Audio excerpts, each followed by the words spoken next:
Guys स्वागत छ हजुरहरूलाई मेरो यो भिडियोमा। अनि मैले चाहिँ आज नेबिलको एटिएमबाट क्यास विथड्र गर्न सिकाउँदैछु।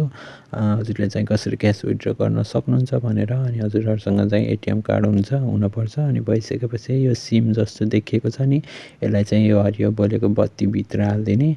अनि भित्र हालिदिइसकेपछि यहाँ चाहिँ यो हजुरको प्रोसेस हुँदै गरेको देखाउँछ है। अनि त्यो भइसकेपछि हजुरलाई चाहिँ दुईवटा अप्सन आउँछ, इङ्ग्लिस र नेपाली। इङ्ग्लिसको लागि माथि, नेपालीको लागि चाहिँ सेकेन्डको मैले इङ्ग्लिसको अप्सन क्लिक गर्छु। अनि यहाँ चाहिँ विभिन्न अप्सनहरू देख्न सक्नुहुन्छ। Enter your PIN, generate OTP for PIN, enter OTP, change your PIN भनेर हामीलाई चाहिँ पैसा निकाल्न छ। त्यही भएर मैले सेकेन्डको चुज गर्छु, इन्टर योर पिन भनेको। अनि त्यसपछि हजुरले आफ्नो 4 डिजिटको पिन चाहिँ हाल्नुपर्ने हुन्छ, जुन हजुरलाई ब्याङ्कले दिएको हुन्छ अथवा हजुरहरूले चेन्ज गर्नुभएको हुन्छ। ब्याङ्कले दिइसकेपछि तल चाहिँ किप्याड बटनहरू हुन्छ, त्यहाँ दबाइसकेपछि हामीलाई चाहिँ विभिन्न अप्सनहरू आउँछ। आइसकेपछि चाहिँ हामीले क्यास विथड्रको अप्सन चुज गर्नेछौँ।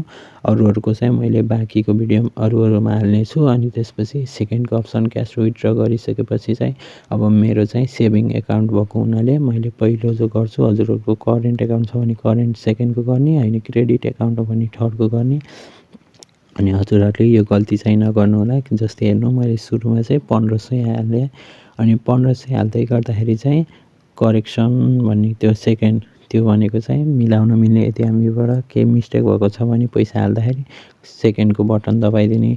फेरि मैले 1500 हाल्दाखेरि चाहिँ निक्लिँदैन, प्रेस दिस बटन गर्दा निक्लेन, किनकि यो एटिएममा 500को नोट छैन। 500को नोट नभइसकेपछि हामीले 1000, 2000, 3000, 4000, 5000 त्यो हिसाबले हाल्नुपर्ने हुन्छ। मैले 2000 हालेर प्रेस दिस बटन गरिसकेपछि मेरो पैसा चाहिँ प्रोसेस हुँदैछ।